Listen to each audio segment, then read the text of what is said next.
好啦，而家帶大家嚟睇呢個係修頓花園，每個房間都大間，兼且係大則嘅591尺。我哋而家望咗個廳嘅位置啦，呢個廳相對嚟講擺完梳化 L 型梳化之後，啲都唔逼仄㗎。而我哋望出去個窗口係成個企會望晒，而個單位有緊住嘅喎。我哋望一望個廚房，都足夠可以企2個人嘅空間㗎。好啦，我哋入主題啦，望下啲房同洗手間。呢度有個大大嘅洗手間，哇，好通風喎，好涼爽添喎。我哋望下啲房間。Hi，又係我 Andy 啊，今日帶大家嚟睇呢個係修頓花園2個最大房單位其中一個，而且我哋而家身處呢個高層，你睇望到遠遠嘅馬場景觀，哇，幾難得喺灣仔可以望到馬場啊！好，而家係第2個房間啦，都係一啲都唔細㗎。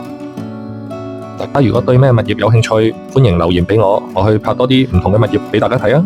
打俾我，盡做 Andy YUNG Andy 翁等你支持，俾個 like 或者俾個讚。